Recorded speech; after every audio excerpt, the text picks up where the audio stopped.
Welcome to the Mystical Truths Podcast. This is Rebecca, and I'm really glad you're here. Let's unlock your world.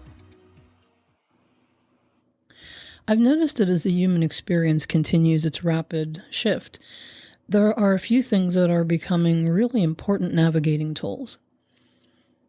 I'll talk about three of them here, three that I think stand out the most. One is your intuition, and I've covered that previously. And actually, at the end of this episode, I'll talk about expanding your intuition a little with me.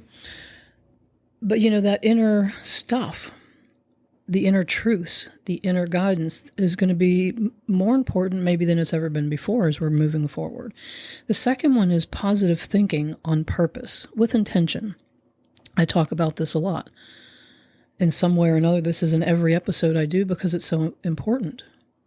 And the third one is an awareness of or a relationship to abundance.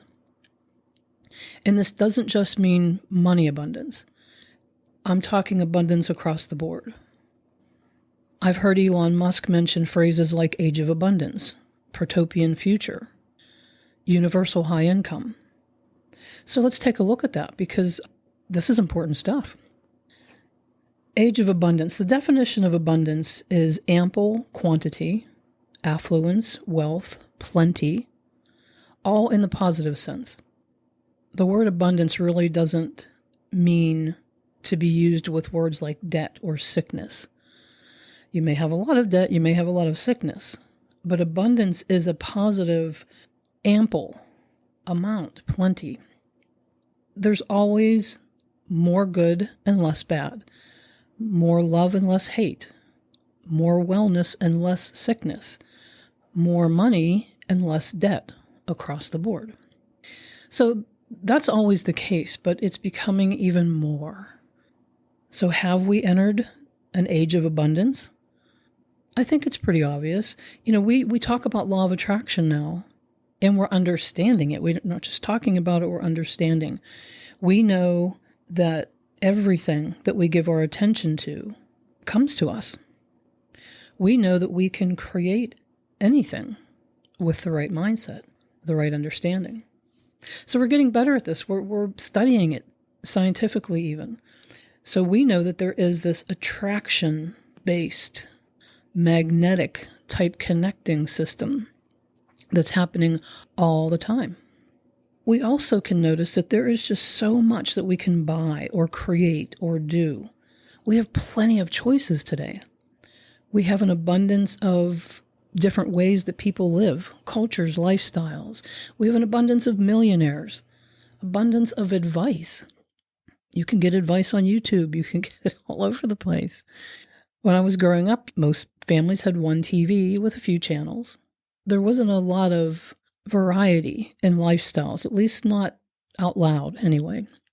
There weren't nearly as many millionaires.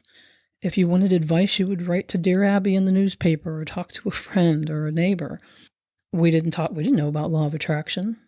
There were way fewer toys available, cars available. So I think we have come into an age of abundance. And I think there's more to come, of course. So the protopian future, that means where life can continue to improve day by day. The word protopia refers to people being free from gridlock, where they can work actively to improve life. Dystopia is a fight for survival, stuck in a pattern. Been there, the human race has done that. Utopia is expecting perfection. So is this a protopia kind of a thing we have going on now where we are out of gridlock, or at least getting out of gridlock, and having the time and being able to actively work to improve life, to improve ourselves even? Yeah, of course, because we don't have to spend all day hunting and killing and preparing our food and washing our clothes and building our homes. We have machines now that do labor more and more and more. And that is really continuing and increasing now. And that's all really good. People through struggle and exhaustion have asked for relief and ease for a long time, and we still are. Why dig a big hole with a shovel when you can get a backhoe? But of course, there was a time where we didn't have a backhoe. We wanted something. We wanted ease. We wanted this to be easier to do, quicker, faster, so that we would have more time for family and things that we really desire. So the more inside of us we ask for ease and improvement, it comes and comes. And now it's really coming. Just like why walk or make a horse carry you when you can drive or fly? It's faster, it's easier, gives you more free time for other things. So a time where life can continue to improve day by day in a noticeable way, in a fairly quick way. And then universal high income. I think this is referring to maybe when everyone would have a high enough income to survive and prosper. Now, that would be in varying amounts. It's not equal income, which would be universal basic income. That's when we divide the pie up evenly or equally and give everybody a share. And Source tells us that'll never work because it wouldn't take long at all before it went right back to the way it was before we divided the pie. Because how we function is attached to what we believe, what we're used to, what we believe we're deserving of even, what our habits are. Will AI help create a universal high income world? Well, maybe. How do we want it to go? Because we call the shots. How do we want this to go? People say things like, well, AI will steal all of our jobs and make us poor. Well, that's not true. It'll do our old jobs and make us better off. And it's not going to make people lazy. We're creators. We're just done with the harsh, hard work survival mode. Our desires for ease and freedom keep bringing in more, keep creating more. And, they say it's unclear what Elon Musk really means by universal high income. But I think it's as easy as noticing that people are making lots of money today in new ways. In varying amounts, of course, but in easier ways, in more enjoyable ways. And when you think about it that way, universal high income starts to make sense. There are more and more ways for people to circulate money energy that don't need to involve struggle and pain and lack. We have side hustles. We have influencers. You can publish your own book today if you want to. There are more investment options and advice about investing. There are apps for it now. There are online stores like Etsy. Anybody can start one up. So we're getting there. We're getting creative in ways that we function and make our income or our sharing of stuff and money energy. So I think if we stay positive about this age of abundance, we'll create the best version of it. And how we're getting there, our evolution to this point, I think, is pretty obvious too. In the last 100 years, look how far and fast we've changed and become more and more aware, sharing, growing, inventing, creating, desiring. Let's start by looking at the silent generation. That was like 1925 to 1945, somewhere in there. There was like a crack in the eggshell. People started to open up a little. They had the roaring 20s. The roaring 20s. I mean, how fun was that? And things just kept changing in a way that was quickly noticeable. Slower than today, but still noticeable. And as far as spiritual stuff, people started, enjoying things like seances and table tipping and, just opening up their curiosity. It was kind of a bumpy ride, but, it was a beginning. The baby boomer generation, 1946 to 64, somewhere in there. Rock and roll became a thing. We had the hippies and the whole peace movement and the love and the, opening up of we want to be ourselves. We want to be free. And of course there was rumbling in there. It didn't just none of this necessarily happens across the board with everybody very easily. But there are those of us that come in and we come in running. We're ready to go. We want the freedom. We want more. And so with every generation, it becomes more and more and more. The baby boomers were not so quick to believe the old ways. Spiritual stuff wasn't so scary now. It was good. We were starting to find books on bookshelves that were more accessible or in bookstores. And then next they say we have Generation X. That's 1965 to 1980. And again, more open with every generation. In this generation, more moms were going back to work. So kids were now in daycare or with other people being taken care of, maybe coming home after school and taking care of themselves until mom and dad or mom or dad, whoever was caring for them, came home. We had psychic hotlines and spiritual topics, metaphysical topics were seeping out there into the public. A little more talk about it, and a little more access to it, less fear about it. Then Generation Y, which is the millennials, 1981 to 1996, were the first ones born into the digital world. They're very open, very diverse. They're independent voters. They're less religious. They see career and retirement options differently than their parents and their grandparents did. They want to follow their ambitions while they're young. They like to create nonprofits, pursue their hobbies. They like to live in the present more than generations before, again, across the board, have. They have very open talks about spiritual things, metaphysical things. Generation Z was next, 1997 to 2012. So they're about 10 to 25 years old right now. They're the first generation to make their way post-pandemic. They show little interest in saving for retirement. And people will say, well, that's terrible. That's a bad thing. No, it's really not. Saving for retirement in the past is a sort of a fear-based thing. There might not be enough. Life might not have what I need. I better make sure that I take care of this, put this aside so that I can take care of my world. While we're understanding as we come in fresh that all of creation has our back all through life. And what we want can and will be there for us. We don't have to be the organizers of it so much. We have to be the allowers of it. The Gen Z generation is the most radically and ethnically diverse to date.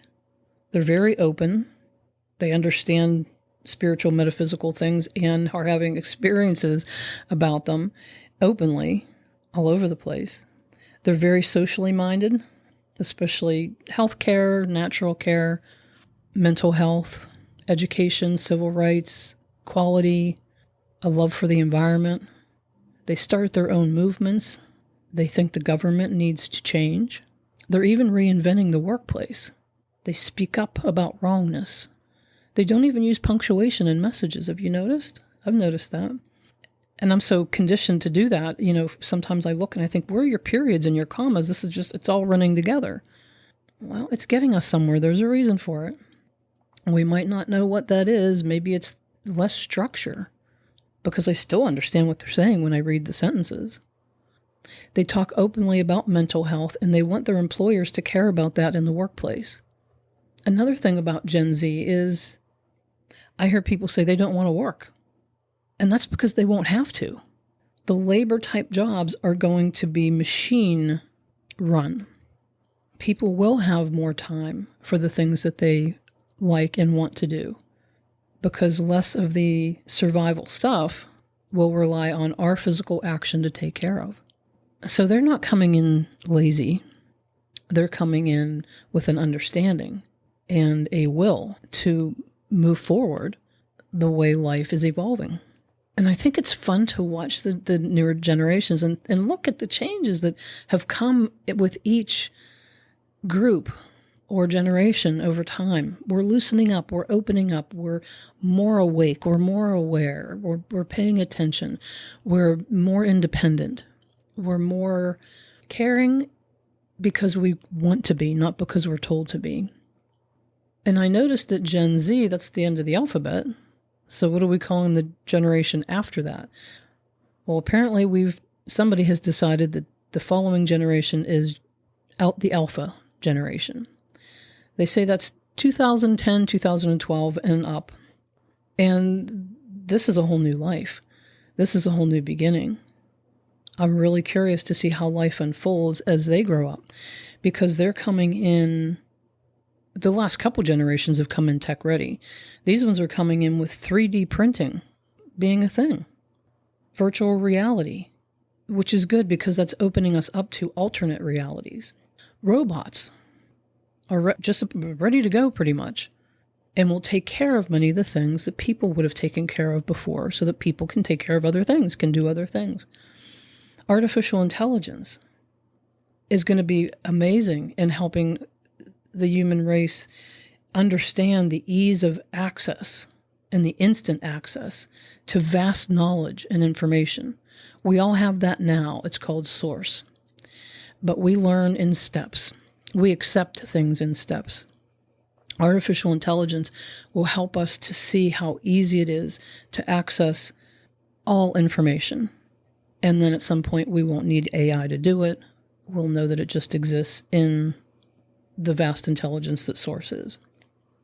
So they're coming into fewer and fewer hard jobs, more freedom to do and have what they really want. They're playing video games and learning that they can be active participants to solutions. And like I said, they're more spiritually, metaphysically just there. They're having spiritual experiences. They're being intuitive, or at least retaining their intuition better. Coming in with abilities that we used to think were so unusual. And at the same time, we're proving more of the spiritual, metaphysical concepts. So they're coming in ready to know it and retain their belief in it, while we've been here finding ways to prove it.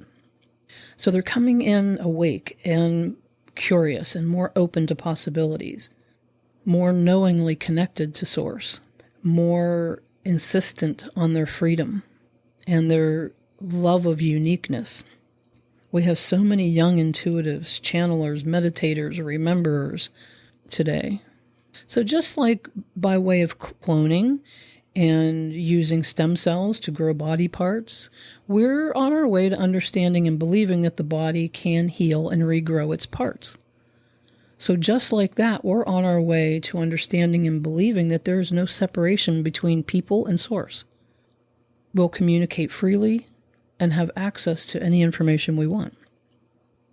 So we've seen bits of intuition, choppy communication between physical and non-physical, to more people having and talking about their near-death experiences, their out-of-body experiences, their plain spiritual experiences of all kinds. We have access now to all types of information from other people through the internet. And we even have AI holograms now to help us understand the concept, believe the reality of things beyond this illusion that we're in. For example, I read an article from CBC News, which is from Canada, on how 3D holograms and AI are preserving Holocaust survivors' stories by way of a program called Dimensions and Testimony. They talked about Max Eisen, who survived Auschwitz 1944, by focusing on getting through 1 hour at a time. He survived a 13-day death march by moving his body forward one step at a time. He was living only in the now. He eventually emigrated to Canada and started a business and a family by refusing to look back. What a genius. For the project, they asked him over 1,000 questions that they thought people in the future might ask, creating stories that people can interact with and question for years to come. They asked him questions about his life, his experiences, his thoughts. So this technology will allow users to ask any question. And it looks like you're talking to a person in real time who is listening and understanding. And it can even skillfully redirect people if they ask a question that it isn't really set up to answer. Max, who was 90 at the time, said he thought that it was a very powerful tool that can do a big and important job. And he was a forward thinker from an early age. So how abundant is that? How fun is that to think that you can talk to a hologram and ask it questions about its real physical life that the person had here, and learn about history or learn about how people thought in a different era, and do it like it feels like it's real. I think that's a very good tool to help us sort of unlock our perception that this is the only reality, or that things have to be touchable to be a reality. So can we have a fully abundant world where mostly or everything is good stuff, where people are free to actively improve life and have time to do what they love to do and be with the people they want to be with? Or maybe we don't have poor or homeless people other than by choice, their choice, where there are no seemingly broken people or abusive people, where we can be, do, and have what we really want, where there's no sense of separation from source, or the other side, as we call it now, where intuition is open and communication with non-physical is normal. Yeah, I think that's always been available, but we are just now getting to the realizing of it. It's becoming more real to us, more understandable step by step. But we're definitely well along the way. And once a few of us get it, a few more of us believe it, a few more of us believe it. It's like the 4-minute mile. Humans thought that nobody could run a mile in 4 minutes until somebody did, and then everybody else started doing it that was interested in running or breaking that initial record. Just like when Source says we can grow a limb back if one comes off or is removed. That's a tough one for us as a mass to believe, but we're getting there. We look at cloning and think, wow, who thought?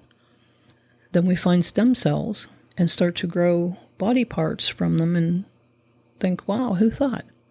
So it gets us closer and closer to the truth. So how can you do your part to move this along well? By, as consistently as you can, thinking of how you would like it to be, being curious, being playful. How would you like AI to be? How would you like an age of abundance to look? How would you like things to be here 100 years from now? What would be fun a year from now, 10 years from now on this planet? Where would you like the mindset of most people to go? Do that and don't worry, because worry is not helping anything or anybody. Fear doesn't help anything or anybody. It's energy. It still has an effect, but it's our choice. Which effect do we want to power up? Every positive, curious, love-filled thought you have emanates from you out into the whole. So you and your thoughts count. I think we really should choose wisely and on purpose. So welcome to the enjoyment of abundance. The better it gets, the better it gets. What a great time to be in physical, where you have the option. You have the option to think the thoughts you want to think. And that as you do that, you create a reality like that. Some essence of that is becoming your reality. I was listening to a woman talk about her near-death experience. And I've heard this many, many times from out-of-body experiencers, near-death experiencers, where they say, when I was out of my body, whatever I looked at started to gravitate to me, or I gravitated to it. Whatever I gave my attention to, I was there, or we were coming together. That's really interesting. Where have we heard that before? That's law of attraction. Whatever you think about. In non-physical is immediate. In physical, there's a buffer. There's a little synchronizing that's going on between the time you are thinking a thought and when anything is being created from that thought that you can see anyway.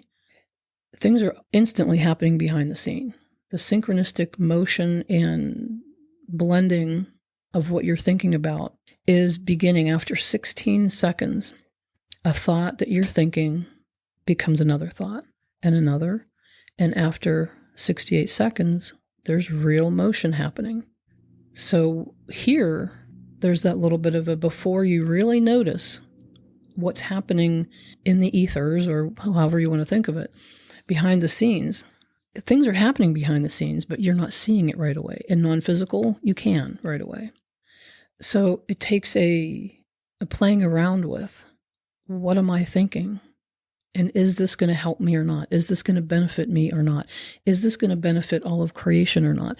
Is this thought going to benefit a year from now, 10 years from now, 100 years from now? What we're bringing in, what we're creating. If you're worried about the planet, you're not really helping in a positive way. If you're worried about the government or whatever it is, whether it's in your personal world, whether it's in the world in which we live here, it's our responsibility to have the abundant thoughts, plenty of good stuff, because we're the creators on this planet. We're calling it in, we're calling the shots. And we do have the free will and ability to make this not so good, or really, really not so good, or better, better, better. Now, we've already gained a lot of momentum in the better, better, better direction. That's why I'm doing the podcast. That's why I do what I do, because I would like to enhance that. I would like to keep us going in the right direction. I would like this age of abundance to be noticed by more people so that they can enjoy and actually live it. So your thoughts count.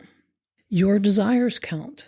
Your curiosity, your imagination counts. And another way you can help is to keep education like this or information like this flowing. Share the podcast. Follow. Join in on conversations with other people about it. And if you'd like, you can join in. I have an intuition development series coming up real soon. It's starting October 27th, 2023. So actually a week from today, because I'm recording this on a Monday. It's next Monday. It's from 6 p.m. to 7:30 p.m. Eastern time. It's an 8-week series, and I'll go through what intuition is, how it works, your everyday intuition, communicating with the other side, because it's not hard, it's easy, but it's the more you know, the more you understand, you have the right information, the easier it becomes, and then you just play with it. So if you'd like to join in, email me or message me and let me know. I'll email you the information. And I keep everything I do affordable because I want everybody to have some shot at this. I don't make any money from this podcast. It actually costs me money. But I'm okay with that because I love what I do and I love to be a part of what's happening on this planet. I also will soon offer group life coaching sessions, which I think is fun. We learn so well from each other and with each other that is a way to make it affordable for everybody too. That you can join in with others and let's talk about what's happening in your lives. Let's look at what can be better and how it can be better. Let's find that improvement because it really isn't hard, but it's something that we just have to understand and find some consistency with. So I keep these classes and groups small so that we can be more personal and more interactive. This is all by Zoom, by the way. So if you'd like to join in on the group life coaching sessions or you want to take this series on intuition development that I have coming up, like I said, just shoot me an email or a message and I will get you the information. That's all I have to say about that for now. So I wish you the best. You can find me at mysticaltruths.com.